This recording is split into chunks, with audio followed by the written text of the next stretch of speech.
একটি পণ্য ক্রয় করে 16% লাভে ৩১,০৮০ টাকায় 16% লাভে ৩১,০৮০ টাকায় বিক্রয় করা হলো। এই যে ৩১,০৮০ টাকায় পণ্যটির ক্রয় মূল্য কত? হ্যাঁ, পণ্যটির ক্রয় মূল্য আমাদের বের করতে হবে। বিক্রয় মূল্য দেওয়া আছে। ক্রয় মূল্য আমাদের বের করতে হবে। তো এখন 16% লাভে এই যে নিচে যে খালি ঘর দেওয়া আছে এখানে অবশ্যই 16 বসবে। এই যে 16 এই যে পার্সেন্ট এখানে দেওয়া আছে আমি এখানে বসায় দিলাম 16% লাভে। হ্যাঁ, 16% লাভে বিক্রয় মূল্য ১০০ যোগ ১৬ টাকা। হ্যাঁ? তো লাভ বা ক্ষতি সবসময় ক্রয় মূল্যের উপরে হিসাব করা হয়। লাভ বা ক্ষতি ক্রয় মূল্যের উপরে। এবং ক্রয় মূল্যটা কত? ১০০ টাকা। যদি ক্ষতি হতো ১০০ থেকে ১৬ আমি বিয়োগ করতাম। যেহেতু লাভ হয়েছে তাহলে ১০০ সাথে আমি ১৬ আমি যোগ করছি। যোগ করলে কত হয়? ১১৬ টাকা। এখন এই যে বিক্রয় মূল্য, এত হলে ক্রয় মূল্য কত? এই বিক্রয় মূল্য ১১৬ টাকা প্রথমে এখানে বসবে। ১১৬ টাকা বিক্রয় মূল্য হলে ক্রয় মূল্য ১০০ টাকা।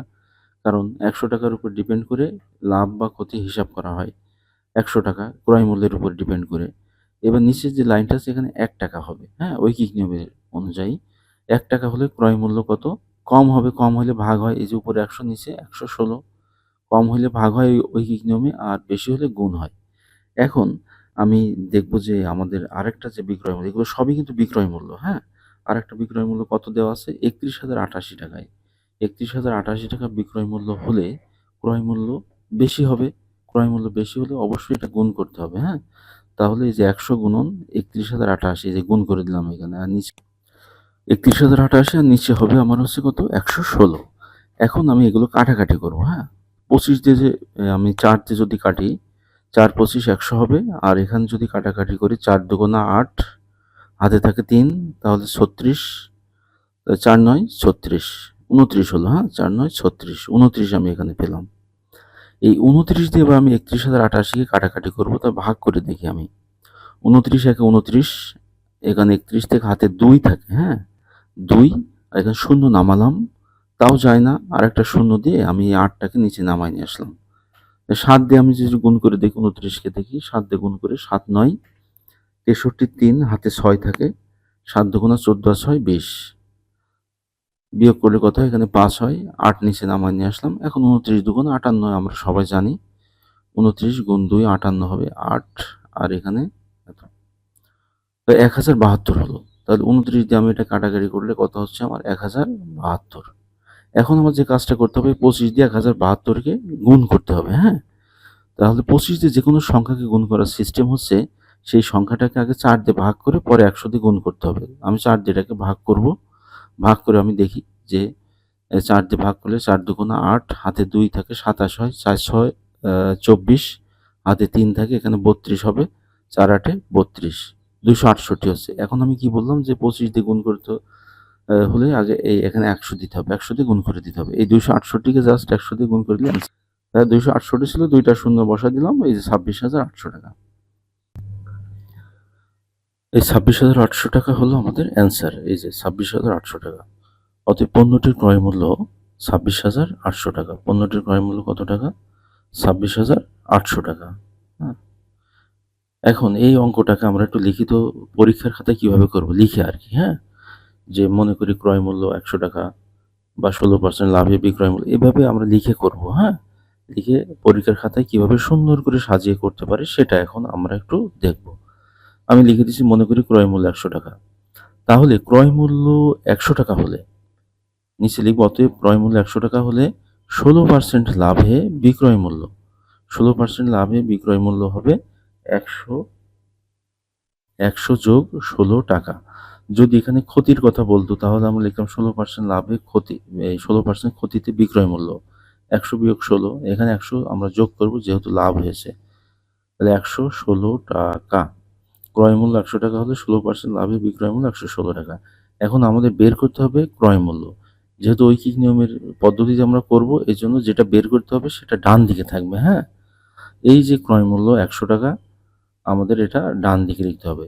এবং লাভ বা ক্ষতি এই যে সবসময় আমি লিখে দিচ্ছি কিন্তু, হ্যাঁ? সবসময় লাভ বা ক্ষতি সবসময় ক্রয় মূল্যের উপর হিসাব করতে হবে। লাভ বা ক্ষতি সবসময় কিসের উপর হিসাব করতে হবে? ক্রয় মূল্যের উপরে। মনে থাকে যেন, হ্যাঁ? লাভ বা ক্ষতি সবসময় ক্রয় মূল্যের উপর হিসাব করতে হবে এটা মনে রাখতে হবে। তাহলে আমাদের এখানে ক্রয় মূল্য ১০০ টাকা, বিক্রয় মূল্য ১১৬ টাকা। আমি প্রথমে লিখলাম বিক্রয় মূল্য 116 টাকা হলে, বিক্রয় মূল্য 100 কত টাকা, 16 টাকা হলে ক্রয় মূল্য হবে 100 টাকা। হ্যাঁ, যেহেতু ক্রয় মূল্য বের করতে বলছে এই জন্য ক্রয় মূল্যটা আমরা লেখার ডান সাইডে লিখব। বিক্রয় মূল্য 116 টাকা হলে ক্রয় মূল্য আমাদের কত, 100 টাকা, 100 টাকা। অতএব আমাদের বিক্রয় মূল্য কয় টাকা হবে, 1 টাকা। হ্যাঁ, বিক্রয় মূল্য 1 টাকা হলে, বিক্রয় মূল্য কত টাকা, 1 টাকা হলে ক্রয় মূল্য আরো কম হবে। কম হলে কি হয়, ভাগ হয়। তাহলে 100 উপরে আর 100 নিচে হবে 116 টাকা, 116 টাকা। এবার লাস্টে যে লাইনটা সেটা আমরা লিখব, বিক্রয় মূল্য কত টাকা হলে, এই 31,088 টাকা।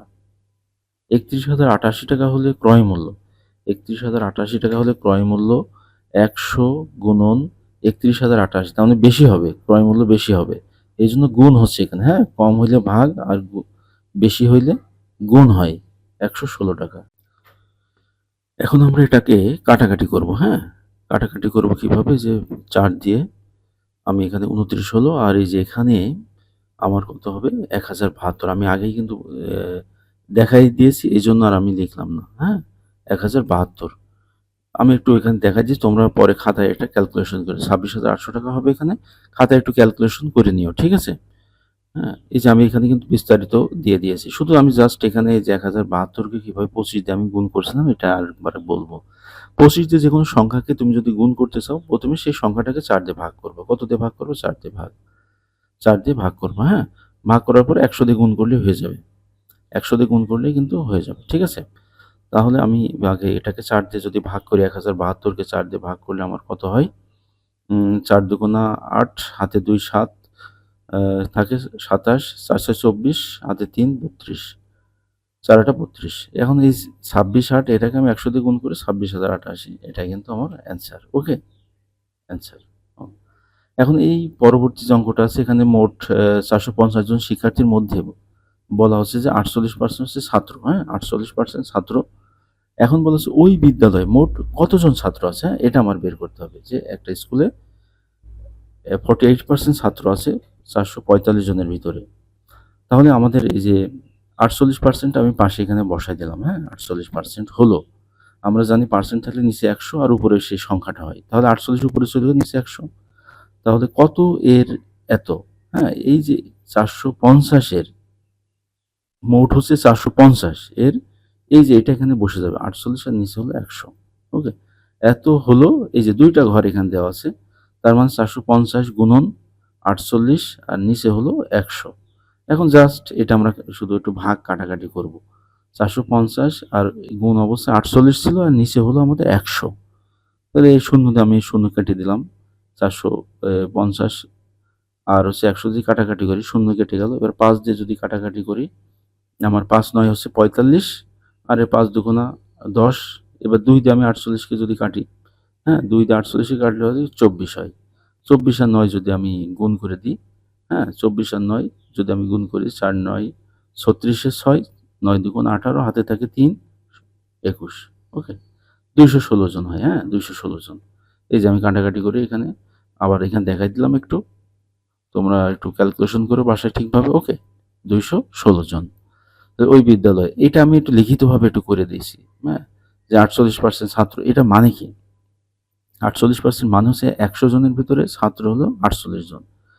আমি এখানে লিখে দিলাম বিস্তারিত, 100 জন শিক্ষার্থীর মধ্যে, পরীক্ষা আসলে তোমরা এভাবে করবা। হ্যাঁ, 100 জন শিক্ষার্থীর মধ্যে, 100 জন শিক্ষার্থীর মধ্যে ছাত্র কতজন, 48 জন। ওকে, ঐকিক নিয়মের মাধ্যমে। অতএব একজন শিক্ষার্থীর মধ্যে ছাত্র কম হবে, কম হলে কি হয়, ভাগ হয়। তাহলে উপরে 48 নিচে হলো 100, উপরে 48 নিচে 100 জন। এবার কতজন আছে, 450 জন। অতএব 450 জন শিক্ষার্থীর মধ্যে ছাত্র আরো বেশি হবে, বেশি হলে কি হয়, গুণ হয়। তাহলে 48 গুণন 450, 48 গুণন কত, 450, আর নিচে হচ্ছে 100। ওকে, নিচে কত, 100, এতজন। এখন এটাকে আমরা কি করব, কাটাকাটি করব। এই কাটাকাটি তো দেখালাম আমি, 5 দুগুণা 10, 5 9 45, 2 দিয়ে আবার 48কে কাটলে 24 হয়। 24 আর 9 গুণ করলে 216। হ্যাঁ, 200 কত, 16 এতজন। পরীক্ষা আসলে তোমরা এভাবে করবে। হ্যাঁ, প্রথম নির্ণয় উত্তর কত, মোট ছাত্র হচ্ছে 216 জন। নির্ণয় উত্তর ওই বিদ্যালয়ে মোট ছাত্র কতজন? 216 জন। এভাবে আমরা এই অঙ্কগুলো করব আর কি। 216 জন। এর পরবর্তীতে আমরা 4 নম্বর অঙ্ক, এর পরবর্তী 5 নম্বর অঙ্কটা একটু দেখি আমরা। যেখানে বলা হচ্ছে শতকরা বার্ষিক, হ্যাঁ, শতকরা মানে পার্সেন্ট, বার্ষিক মানে বছরে 12 টাকা হার, হ্যাঁ, এই হার মানে কিন্তু পার্সেন্ট, হ্যাঁ, পার্সেন্ট। শতকরা বার্ষিক 12 টাকা হার, এই কথাটার অর্থ কি? হ্যাঁ, শতকরা বার্ষিক 12 টাকা হার কথাটার অর্থ হচ্ছে 100 টাকায়, হ্যাঁ, এই যে পার্সেন্ট আছে না, 100 টাকায় 1 বছরে, 100 টাকায় 1 বছরে কোনো কিছু হতে পারে। এখানে মুনাফা লেখা আছে, 100 টাকায় 1 বছরের মুনাফা। মুনাফা মানে হচ্ছে কি আমার ইন্টারেস্ট বা সুদ, যেটাকে আমরা বলি ইন্টারেস্ট বা কি সুদ। মুনাফা, ইন্টারেস্ট, সুদ একই জিনিস। তাহলে 100 টাকায় 1 বছরের মুনাফা, এই কথাটার অর্থ হচ্ছে 100 টাকায় 1 বছরের মুনাফা। এটাকে সংক্ষেপে যদি আমি একটু লিখি, যে সংক্ষেপে লিখলে এটাকে লিখতে হবে যে 12% মুনাফা বা 12% সুদ, মানে হচ্ছে 100 টাকায় 1 বছরের সুদ বা মুনাফা 12 টাকা। 100 টাকায় 1 বছরের সুদ বা মুনাফা কয় টাকা? 12 টাকা। তাহলে 8,000 টাকায় 6 বছরের মুনাফা কত হবে? 100 টাকায় 1 বছরের মুনাফা 12 টাকা। অতএব 8,000 টাকায় 1 বছরের মুনাফাটা, এটা আমাদের বের করতে হবে। 6 বছরের মুনাফা, এটা আমাদের অ্যান্সার বের করতে বলছে আর কি। এর আগে আমরা কিছু বিষয় দেখব, যে মুনাফা কত, এটা আমাদের একটু বের করতে হবে। সেই বিষয়গুলো একটু দেখি। যে আমাদের এই যে পাশে একটা সূত্র অনুযায়ী অঙ্কটা লেখা আছে, যে মুনাফা সমান, এই যে উপরে 3টা খালি ঘর আর নিচে 100 আছে, দিলে এই মানগুলো এখানে আমাদের বসাতে হবে, হ্যাঁ, যে খালি ঘরে মানগুলো। তাহলে আমরা একটা বিষয় খেয়াল করি, যে এই যে কি কি বিষয় এই মুনাফা বা এর সাথে জড়িত আছে। আমি নিচে লিখে দিচ্ছি, এই যে মুনাফা, হ্যাঁ, মুনাফাকে আমরা সুদ বলতে পারি। মুনাফা বা সুদ, যেটা হচ্ছে ইন্টারেস্ট, হ্যাঁ, ইংলিশে আমরা ইন্টারেস্ট বলি। মুনাফা, সুদ বা ইন্টারেস্ট। তারপরে আমাদের এর সাথে জড়িত আছে আসল, আসল বা আমরা মূলধন যেটাকে বলি, আমাদের ক্যাপিটাল যেটা বা পুঁজি যেটাকে বলি, এটাকে আমরা প্রিন্সিপাল বলবো, যে আসল, প্রিন্সিপাল, হুম, মূলধন বা আসল। আর একটা বিষয় আছে আমাদের, সেটা সময়, কয় বছরের জন্য এটা দেওয়া হয়, যে নাম্বার অফ টাইম, হ্যাঁ, নাম্বার অফ টাইম। এটা সাধারণত বছর হিসাবে বা মাস হিসাবে কাউন্ট করা হয়। নাম্বার অফ টাইম বেশিরভাগ ক্ষেত্রে বছর আর কি। যেমন 100 টাকায় 1 বছর বা 6 বছর, এই যে বছর আমি লিখে দিলাম। আর একটা বিষয়, সেটা হচ্ছে সুদের হার, যেটাকে হার বা রেট বলি আমরা, হ্যাঁ, হার বা রেট, পার্সেন্ট আকারে। যেমন রেট অফ ইন্টারেস্ট, যে সুদের হার, যে রেট অফ ইন্টারেস্ট, এটাকে পার্সেন্ট দিয়ে প্রকাশ করা হয়। এখন এই বিষয়গুলো আমরা পেলাম 4টা বিষয় এখানে, হ্যাঁ। 1 নম্বর আমাদের ছিল মুনাফা বা সুদ, এই যেটা ইন্টারেস্ট, এটা সংক্ষেপে আমরা আয় দিয়ে প্রকাশ করব, হ্যাঁ, মুনাফা বা সুদ, প্রথম যে বিষয়টা ছিল। দ্বিতীয় বিষয়টা হচ্ছে আমাদের আসল বা মূলধন, আসল বা মূলধন, সেটা হলো প্রিন্সিপাল, এটাকে আমরা পি দিয়ে প্রকাশ করব, হ্যাঁ, আসল বা মূলধন। তৃতীয় যে বিষয়টা, সেটা হচ্ছে সময়, নাম্বার অফ টাইম, হ্যাঁ, নাম্বার অফ কি টাইম, এটাকে আমরা এন দিয়ে প্রকাশ করব, যে বছর, কয় বছর বা কত মাস, এটাকে এন দিয়ে প্রকাশ করব। আর সর্বশেষ যে বিষয়টা ছিল, যে হার, রেট অফ ইন্টারেস্ট, এটাকে আমরা ছোট হাতের আর দিয়ে প্রকাশ করব। এটা পার্সেন্ট, হ্যাঁ, এটা পার্সেন্ট হয় সবসময়, এটাকে আর দিয়ে আমরা প্রকাশ করব। এই সবগুলো বিষয় যদি আমরা একসাথে করি, তাহলে একটা সূত্র কিন্তু আমরা এখানে পাই।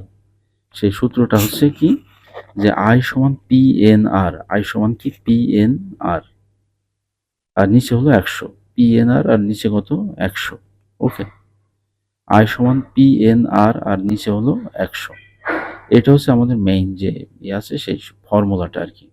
আই সমান পি এন আর, আর নিচে হলো 100। এখন এই যে বিষয়গুলো, কিন্তু পি হলো আসল আমাদের, আসল আমাদের এখানে কয় টাকা ছিল? 8,000 টাকা। আসল হচ্ছে আমাদের 8,000 টাকা, এখানে আমরা বসালাম 8,000 টাকা। তারপরে যে বিষয়টা সময়, সময় ছিল আমাদের 6 বছর, তাহলে এখানে লিখলাম 6 বছর। আর এই যে হার, 12 টাকা হারে, আর এর মান হচ্ছে 12, আর নিচে যে অটোমেটিক্যালি 100, হ্যাঁ। তাহলে আমরা একটু এখন আমাদের শুধু কাটাকাটি করতে হবে, কাটাকাটি করলে এই রেজাল্টটা পাবো। শূন্য শূন্য কেটে দিলাম, আর এই শূন্য শূন্য, তাহলে উপরে হলো 80, 6 আর 12, তাহলে 80 গুণন 6 গুণন 12 যদি আমরা গুণ করি, তাহলে 80 এর সাথে আমরা 6 12 কত 72, জাস্ট আমরা গুণ করে দিব। 80-র সাথে 72 গুণ করলে খুবই সহজ। এখানে 6 8 দুগুণা 16, 7 8 56 আর 57 7 হাতে 5 আর এই শূন্যটা পাশে বসে গেল। 5,760 টাকা হয়। ক্যালকুলেটর আমি দেখাই দিই এখানে। এই যে 80 গুণন তারপরে কত 6 গুণন 12, হ্যাঁ? এই যে 5,760 টাকা। 5,000 কত 760 টাকা। তাহলে আমাদের মুনাফা হচ্ছে 5,760 টাকা। এটাকে আমরা পরীক্ষার খাতায় লিখিতভাবে কিভাবে করব সেটা একটু আমি দেখাই দিচ্ছি। এই যে শতকরা বার্ষিক 12 টাকা হার মুনাফায়, এই কথাটার অর্থ কি? এই কথাটার অর্থ হচ্ছে 12% মুনাফা, হ্যাঁ? এই কথাটার অর্থ হচ্ছে যে 12% মুনাফা। তো এটা আমরা পরীক্ষার খাতায় কিভাবে করব সেটা আমি সুন্দর করে এখানে লিখে দিচ্ছি। আমরা প্রথমে লিখব যে 100 টাকায় 1 বছরের 100 টাকায় 1 বছরের মুনাফা। 100 টাকায় 1 বছরের কি মুনাফা, হ্যাঁ? 100 টাকায় 1 বছরের মুনাফা কয় টাকা? 12 টাকা, হ্যাঁ? যেহেতু আমাদের মুনাফা বের করতে বলছে, ঐকিক নিয়মের মতো করে আমরা করব। অতএব 1 টাকায় 1 বছরের মুনাফা কম হবে না বেশি হবে? অবশ্যই কম হবে। 1 টাকায় 1 বছরের মুনাফা হবে হচ্ছে 12/100 টাকা। এই যে ভাগ হয়ে গেছে কিন্তু, হ্যাঁ? অতএব আমাদের কত দেয়া আছে? 8,000 টাকায় 6 বছরের মুনাফা এবং লাস্টে আমরা এটা বসাবো। 8,000 টাকায় 8,000 টাকায় 6 বছরের মুনাফা, 6 বছরের মুনাফা। তাহলে বেশি হবে, বেশি হলে গুণ হয়ে যাবে। তাহলে আমাদের এখানে লিখতে হবে 12 গুণন, হ্যাঁ? এই যে 8,000 এখানে আছে আমি বসাই দিলাম 8,000, 12 গুণন 8,000 এখানে 6 আছে, এখানে 6 বসাই দিলাম। আর নিচে কত? নিচে হচ্ছে আমার 100, নিচে কত 100 এত টাকা। এখন আমি এগুলো আগে যে কাটাকাটি করছি, ভাগ করছি, গুণ করছি এগুলো করব। এই 0 0 কাটা, এই 0 0 কাটা। তাহলে আমার থাকছে কত এখানে? এই 12, এখানে 80 আর এখানে 6। 12, 80 আর 6 যদি আমি গুণ করি, ওই যে আগে দেখালাম অঙ্কটাই 5,760 টাকা হয়। আমি আবার গুণ করে দেখাচ্ছি। এখানে আমার কত 12 গুণন তারপর হচ্ছে 80 গুণন 6। তোমরা ম্যানুয়ালি গুণ করবে। 5,760 টাকা হয়। হ্যাঁ? তোমরা খাতা কলমে গুণ করে দিবে 5,760 টাকা, এটা আমার হচ্ছে মুনাফা। হ্যাঁ, 5,760 টাকা।